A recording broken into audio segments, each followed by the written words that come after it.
start this evening with a public hearing before we commence council. The public hearing this evening's to consider the rezoning of 120 North Court Street and 125 East Liberty Street from C2 to PF and 360 Foundry Street from R3 to OC. Is there anybody who wishes to speak in favor of this rezoning? Mr. Mendel? Yes, thank you, Mr. President. This is a public hearing for city-initiated rezonings of city-owned properties in different parts of the city. On March 8th, 2018, the Planning Commission recommended the city rezone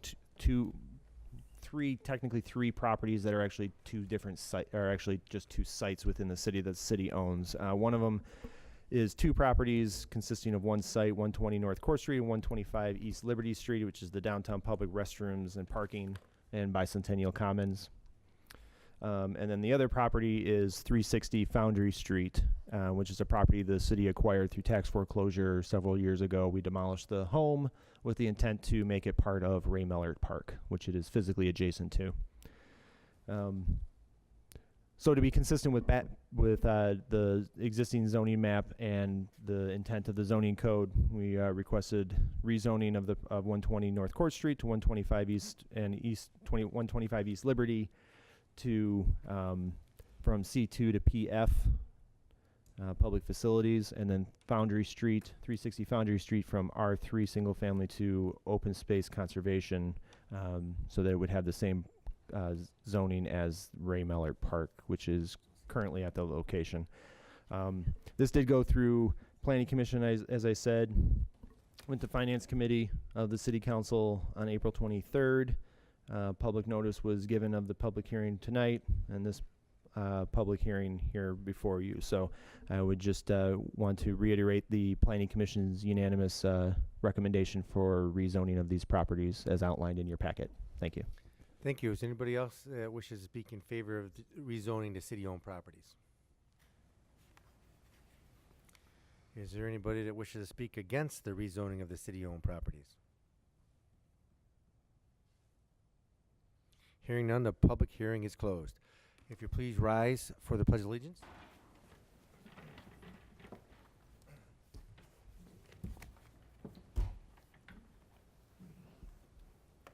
I pledge allegiance to the flag of the United States of America and to the republic for which it stands, one nation, under God, indivisible, with liberty and justice for all.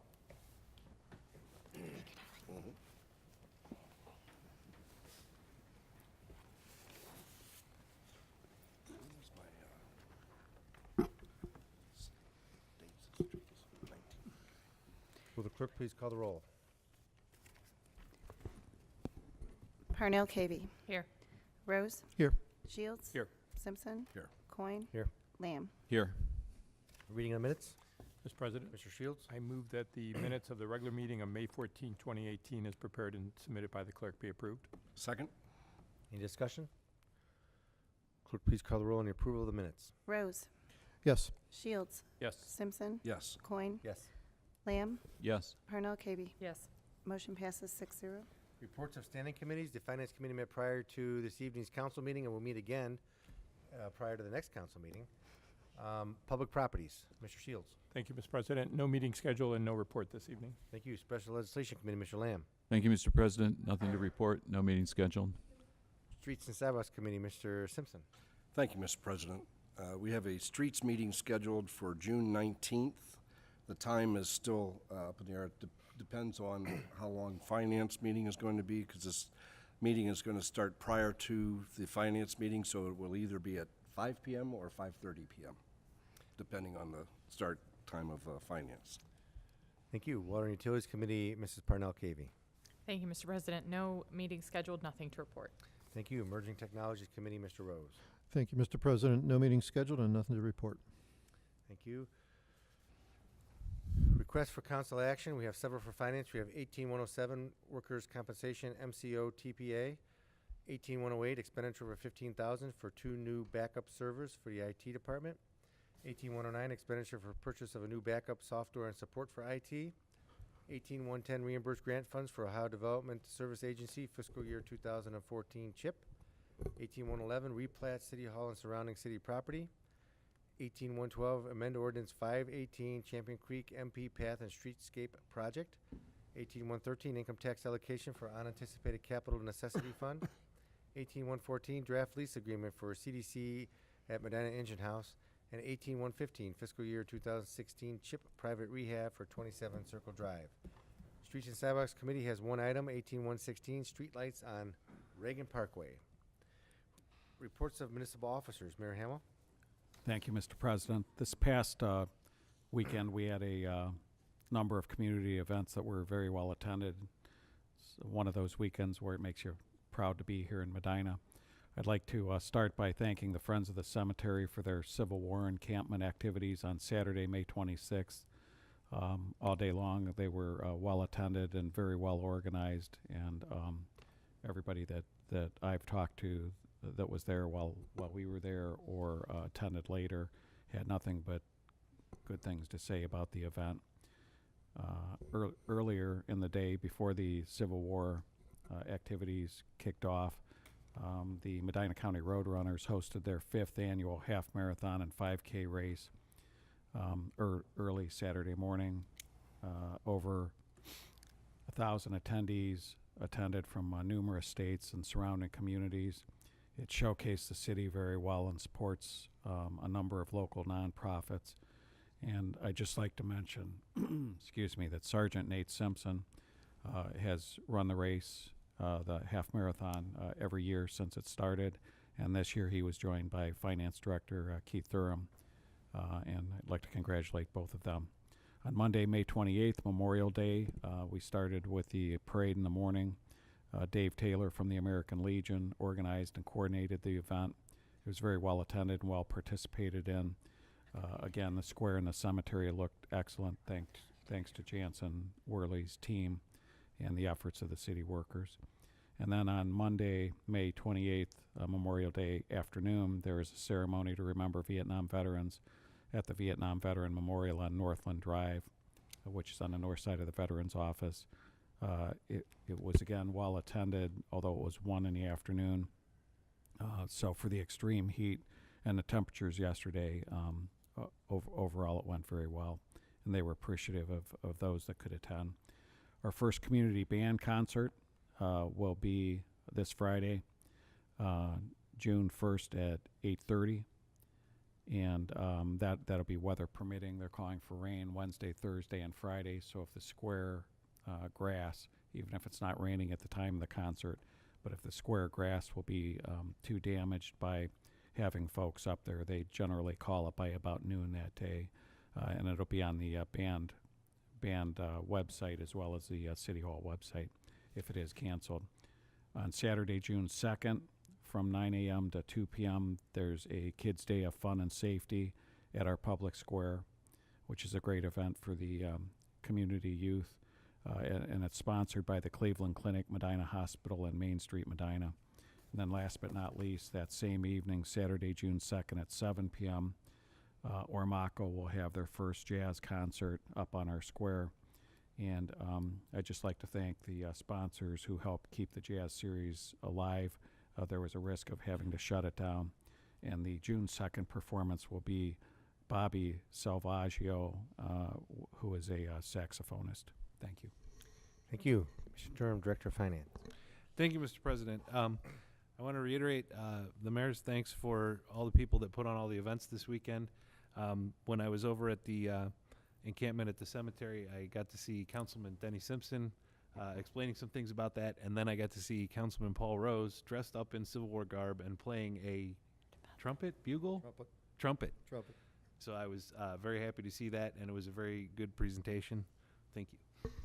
Thank you, Mr. Huber, City Law Director. Thank you, Mr. President. I have no report. I'd like to donate my time to Mr. Pat Patton, our city engineer, who essentially has a lot of explaining to do with respect to streets in the city of Medina.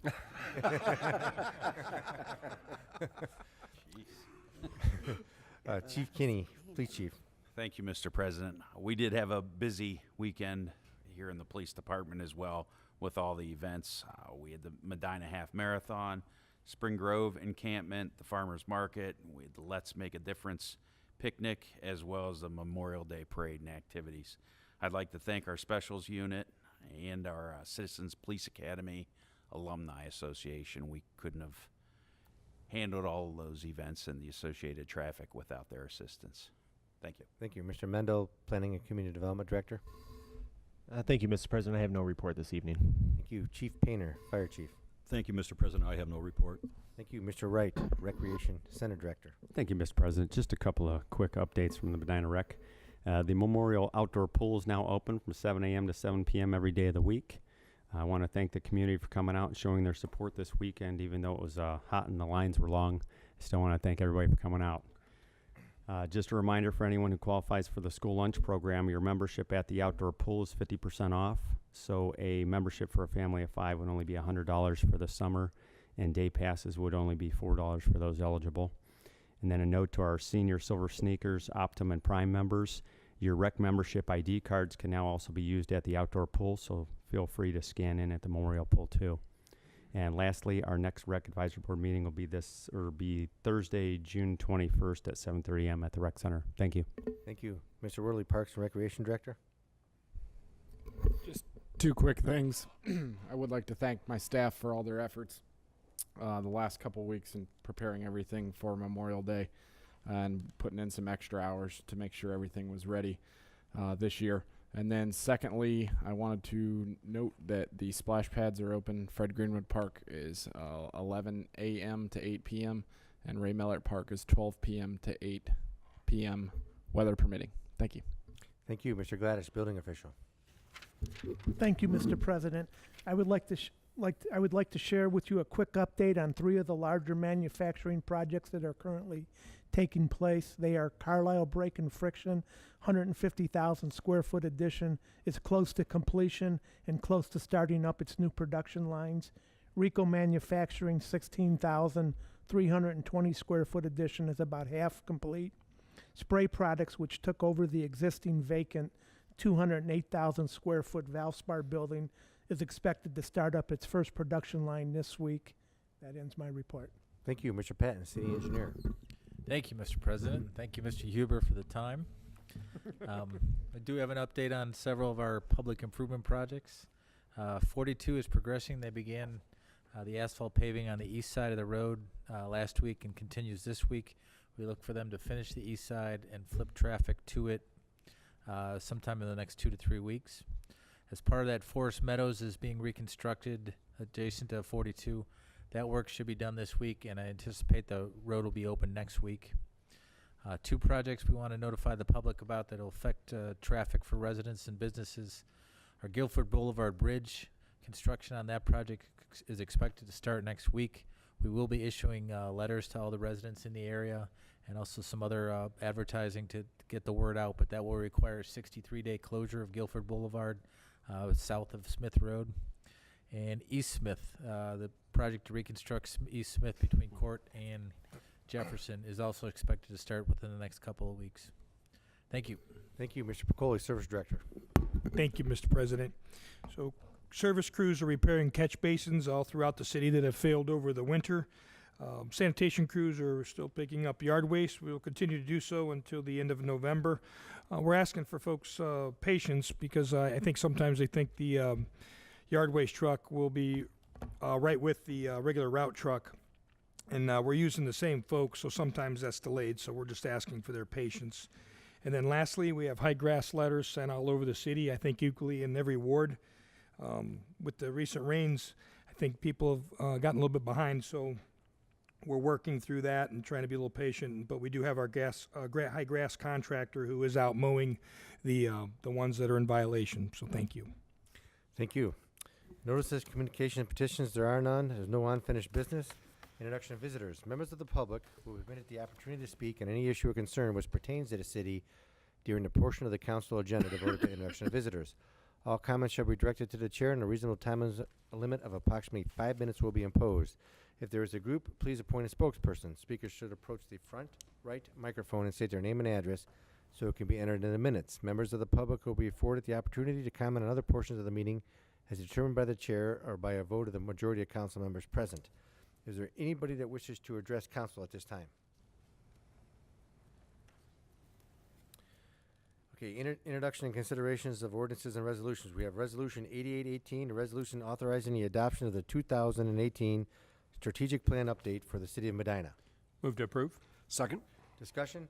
With respect to the 2018 strategic plan update, we had the 2018 strategic plan advisory committee, and I just want to read the members. They put a lot of time in. We had several meetings to go over various aspects of the plan, and the members were myself as the committee chairman, Jim Shields as a council representative, Mayor Dennis Hanwell as an administrative representative, Mr. Piccoli, the service director, as an administrative representative, Lisa Williams for Ward 1 representative, Clay Benjamin as the Ward 2 representative, Nicole Glatz as Ward 3 representative, Paul Pfeiffer as Ward 4 representative, Jim Gershbacher as an at-large representative, and Stan Sheets as an at-large representative alternate. Again, Kathy Patton, of course, kept the notes and modified the document. She's our clerk of council, which her help was greatly appreciated because it's a lot of work involved in updating the strategic plan.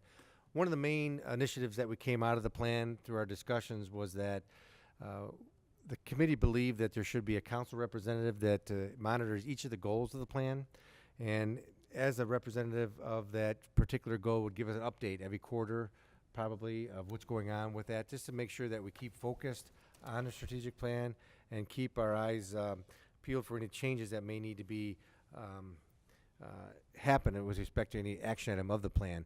And they can have their own particular advisory group that they put together, or try to keep in touch with the city's residents to make determination of what area of the plan that they're in charge with needs to be modified again or needs to be updated, or whatever needs to be done with respect to the plan. Because we had the plan, and the plan started back in 2006, and I think we've done a great job of following the plan, but I think we could do a better job. And I think the committee said that in order to do that, we need an active participant in those particular goals. So that's going to be coming up, and there'll be assignments made to select council members to focus on those particular areas. But again, I want to thank the committee for their efforts. A lot of modifications were made, a lot of good ideas came out of the meetings, and the plan has been updated accordingly. Is there any further discussion or comment with respect to the adoption of the resolution adopting the revised strategic plan? Will the clerk please call the roll on adoption of the resolution? Shields. Yes. Simpson. Yes. Coin. Yes. Lamb. Yes. Parnell Kaby. Yes. Rose. Yes. Resolution 88-18 passes 6-0.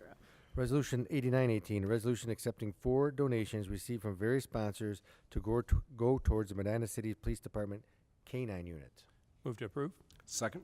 Discussion? Chief Kinney? Thank you, Mr. President. We're requesting authorization to accept these 4 donations and have those funds allocated to the K-9 program. Thank you. Any further discussion? Clerk, please call the roll on adoption of the resolution. Simpson. Yes. Coin. Yes. Lamb. Yes. Parnell Kaby. Yes. Rose. Yes. Shields. Yes. Resolution 89-18 passes 6-0. Ordinance 9018, an ordinance adopting a new chapter 162 of the codified ordinance of the city of Medina, Ohio relative to municipal income tax. Move to approve. Second? Discussion? Mr. President, Mr. the Shields? the emergency clause has been requested. I moved to add it this time. My second includes emergency clause. Discussion on the emergency clause in the ordinance. Mr. Durham. Thank you, Mr. President. This is in response to state law changes that the state legislature has made and ongoing litigation regarding those changes. And I would like to thank the law department for all the time that they put into this. They had to work with Rita. Rita collects the income tax for us, and the attorneys from Rita to get all of this together. Thank you. And Mr. Huber, thank you for your time. And I think we are also correcting an issue which was in the previous code regarding when we adopted the JED properties or reached an agreement with Montville regarding the JED properties. There was an issue that's double taxation that was possibly going to occur. So this code modification corrects that issue where if you work in the JED area and you live in a city, you're only taxed once. Otherwise, you could possibly be taxed twice. So I think we corrected that one issue that was in there also. Is there any other comments with respect to the ordinance modifying the Chapter 162 regarding municipal income tax? Clerk, please call. Oh, Mr. I was Rose. just going to, Mr. President, your comment regarding the JED tax and the city income tax is the only reason I'm voting yes for this. I think this is, the state is coming down and taking away our right of self-rule, and they're telling us what to do, and I vehemently oppose that. But because we're helping our residents, I'm voting yes. So I agree with you on that. I think we have no choice, but will clerk please call the roll on the adoption of the ordinance? The emergency clause, I'm sorry. Lamb, Yes. Parnell Kaby, Yes. Rose, Yes. Shields, Yes. Simpson. Yes. Coin. Yes. Motion passes 6-0. Will the clerk please call the roll on the adoption of the ordinance? Coin, Yes. Lamb, Yes. Parnell Kaby, Yes. Rose, Yes. Shields. Yes. Simpson. Yes. Ordinance 90-18 passes 6-0. Ordinance 9118, ordinance authorizing the mayor to execute a revocable use permit to 226 South Court Street, permanent parcel number 02819B2110, to use or occupy the part of the city right-of-way as existing enclosed stairwell attached to abutting the main structure. Move to approve. Second? Discussion. Mr. Huber? This revocable use permit applies to the property that involved the building wall that collapsed near the downtown square. In the process of starting the rebuild, the property itself was resurveyed, and we discovered that the stairwell at the back of the building encroaches on the city right away. And so typically when we run into that problem, we will present the council with a use permit that allows the property to continue the use, but also establishes the city right of control over that property. Thank you. Any further discussion? Clerk, please call the roll on adoption of the ordinance. Parnell Kaby, Yes. Rose, Yes. Shields. Yes. Simpson. Yes. Coin. Yes. Lamb. Yes. Ordinance 91-18 passes 6-0. Ordinance 9218, ordinance authorizing the city of Medina to join the Ohio Association of Public Treasurers Bureau of Workers' Compensation Pool and authorizing the expenditure to comp management to continue to be the city's representative for the Bureau of Workers' Compensation matters. Move to approve. Second? Discussion? Mr. President, Mr. Shields? the emergency clause has been requested. I move to add it this time. My second includes the emergency clause. Discussion on the emergency clause and the ordinance. Mr. Durham? Thank you, Mr. President. The history on this is that we've been in a pool with the Ohio Municipal League where our TPA, which is third-party administrator, MCO, managed care organization, was account management. OML decided to switch to CareWorks, and we had no notice of that switch at all, and it all of a sudden happened. We have been very happy with the service we had with account management over the years. So we're asking to switch to the Ohio Association of Public Treasurers pool because we'll still be with account management at that point. The reason for the emergency clause is because open enrollment with these pools is in the month of May, and we have to have this done in the next day, basically.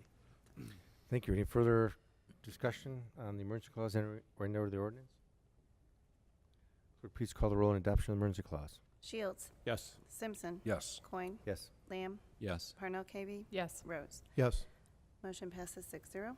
Clerk, please call the roll on adoption of the ordinance. Rose. Yes. Shields. Yes. Simpson. Yes. Coin. Lamb. Yes. Parnell Kaby. Yes. Ordinance 92-18 passes 6-0. Council comments. Mr. Simpson. Did you have anything first? I do. Okay. Mr. President. Parnell Kaby. I would like to thank everybody who took their time out during the holiday weekend to join us at Ray Mellert Park.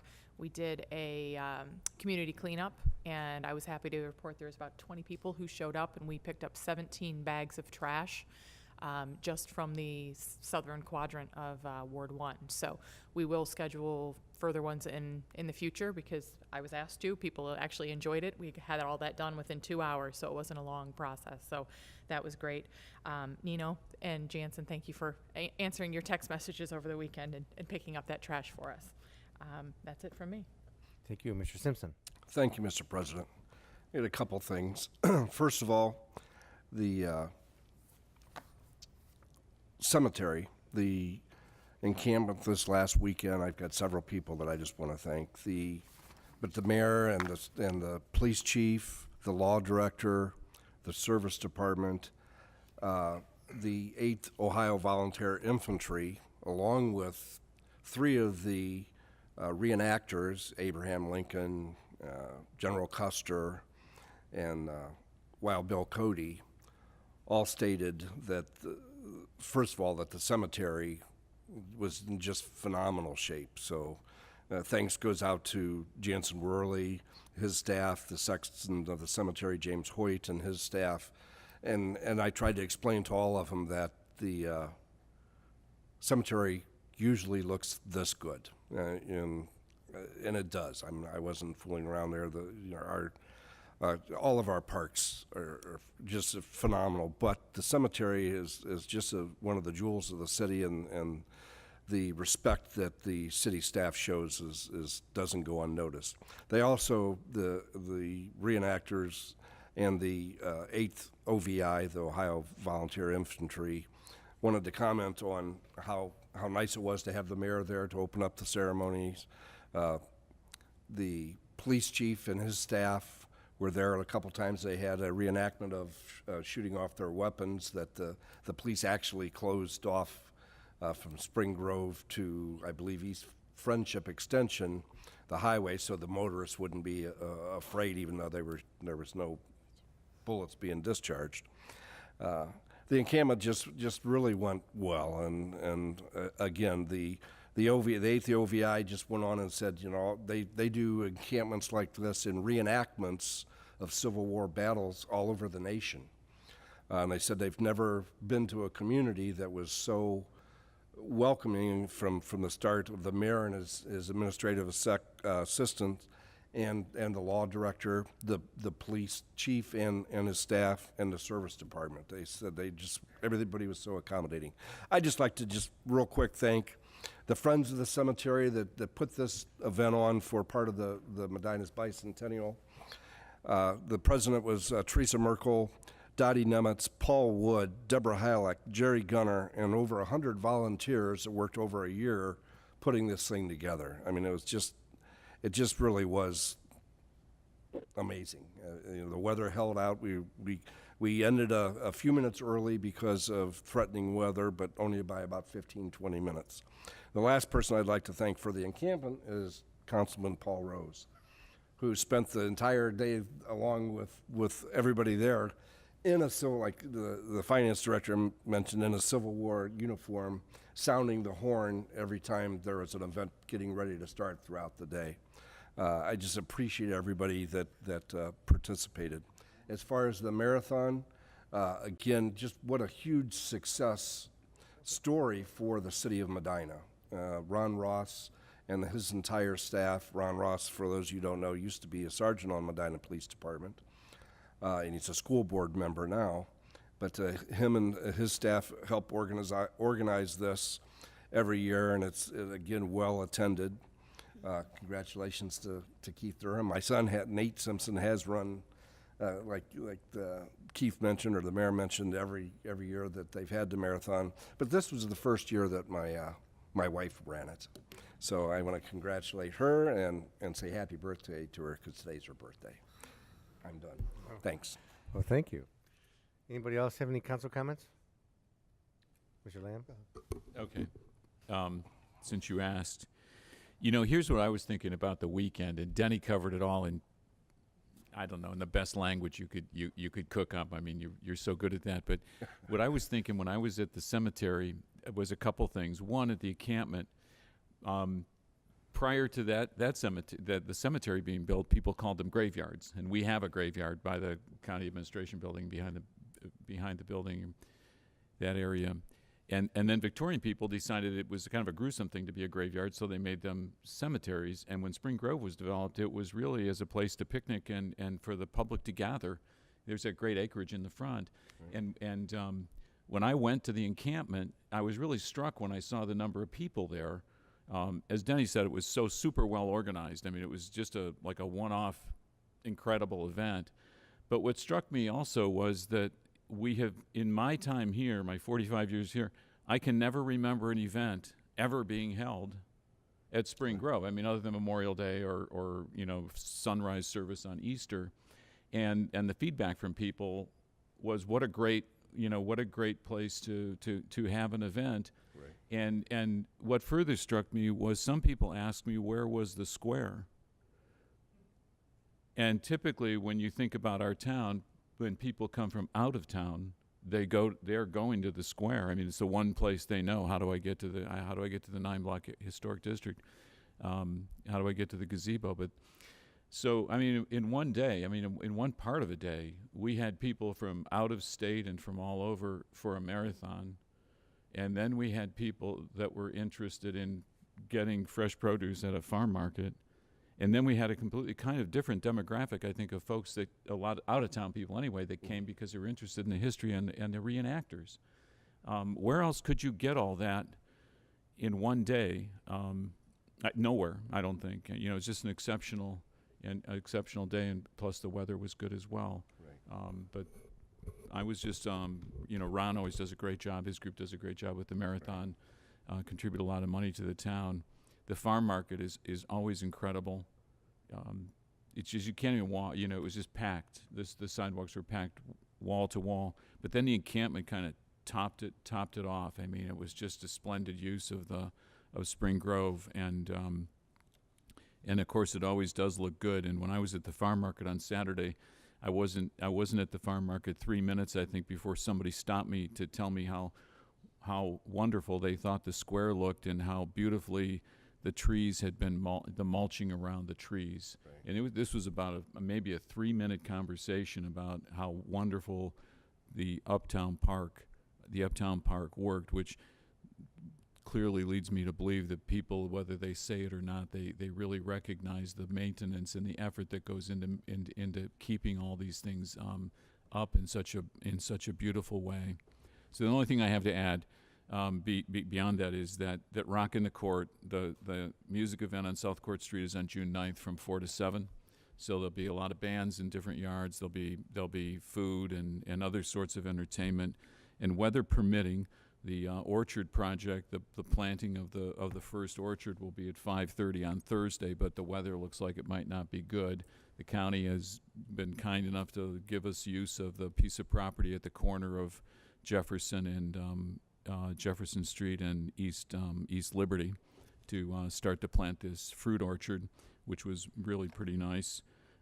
So those two things are going on. And again, I want to thank Ward 1 Rep Laura Parnell for great job on the cleanup on Ward 1, and truthfully, there was a lot of trash, 17 bags, but I was really impressed with many of the streets. There was very little to pick up, and I was super glad that somebody's son was with me, a little guy. I don't know how old he was little, and I didn't seem to be able to find much, but he climbed in some bushes, and in the bushes, which I wasn't going to go in, it was a pretty big set of bushes, he pulled out some pans and some bowls and some clothes and about 10 pounds worth of stuff that I was really glad he was with me. I'm not totally glad, because I wasn't going to go in anyway. If he hadn't been there, I'd have walked right by Braden Heffinger. Yeah, what was his name? Braden Heffinger. Yep, Braden Heffinger. Yeah, he was very actively picking things up that I didn't even see, and some things I didn't want to see. So anyway, thanks again. Thanks, Laura, for that. Thank you. Any other additional council comments? Mr. President? Ms. Rose? Okay, thank you. At the risk of starting a mutual admiration society, Denny Simpson deserves a huge accolade, because if it wasn't for him, he was the master of ceremonies at the encampment, and he kept that going. I think he was 30 seconds off on one of them. Every other one, he was right on time every time. Teresa set up a schedule, and he didn't miss it. And so, Denny, congratulations. Thank that you. was an excellent job of keeping everything timed well. So I do think what's the guy's name who does the Oscars? I think he's got something to worry about. Okay. Except for the fact that when I introduced the descendants of the 160, we had 163 Civil War veterans buried at Spring Grove Cemetery. And we probably had, I didn't count, but I would be guessing family members, descendants of these Civil War ancestors. And I announced them as, would the ancestors please line up in front of the Soldiers Mound for your pictures. I was quickly reminded by a member of the audience, they're not ancestors, they're descendants. The ancestors are the ones in the grave. I said, okay. We're in the right place. Okay. But thank you, Paul. Okay, you're welcome, Denny. And I had the unique privilege earlier this month to be in Milan, Italy on Liberation Day, April 25th, and the beaches of Normandy on May 8th. Talk about a humbling experience. To have a 98-year-old World War II veteran in our group out there honoring his comrades, to see a group of 11, 12, 13-year-old kids from Tunisia there at Normandy honoring our dead because we saved them, and they turn around and applaud us because we were Americans. I mean, that just makes everything we do here and wonder, what we call an oppression, what we call a problem. It just minimize, our things are minimized. To stand on those beaches and look back on the water and see nothing but open sea, and hopefully your buddy's coming behind you, and looking forward and seeing nothing but bullets flying at you. What people complain about in this country is just, I can't even find the right words, but I was very honored and privileged to be there. And I really think, and Jim, this goes to you, I think that the schools should follow the lead of that Tunisian teacher and take our kids over there. Forget about these marching in Disneyland. Forget about going down south and playing baseball in the summertime or spring training and stuff like that. Go over there and see what it's like to see the number of American flags flying in the neighborhoods in Normandy. They outnumber the French flags. They outnumber the flags in the neighborhoods around here. That's what we need to see to find out what it's all about and why we celebrate Memorial Day. One of the reasons that we celebrate Memorial Day. So thank you, Mr. President. Thank you. Mr. Shields? Mr. President, just a quick one. I think about one of the mayor's State of the City addresses, and he said what was so special about Medina. I think we just heard everything that's so special about Medina was everything that went on. And then Denny, the birthday girl is outside there, so we got to wrap this up. I did promise her I was going to take her to dinner. McDonald's, Burger Chef. I was going to tell you, announcing her birthday is not going to be enough here. I so know. She's out there waiting for her birthday dinner. Okay. You better We take should her wrap at it least up. to Wendy's. I hadn't even thought of that choice. Yeah. I have two announcements. The first one is, remember, June 6th, Wednesday is a budget hearing, another one. Everybody likes to go to those. They're a lot of fun. And finally, as you notice, we have an empty seat up here. June 1st is a deadline for Ward 3 resident to apply to fill that seat. So if you're thinking about applying, you have a couple days left. You have until Friday, June 1st, to make your application and submit it to our clerk, Kathy Patton, so we can review those applications and make a selection who will fill or attempt to fill Mark Kozar's shoes. With that said, the meeting is adjourned. Thank you.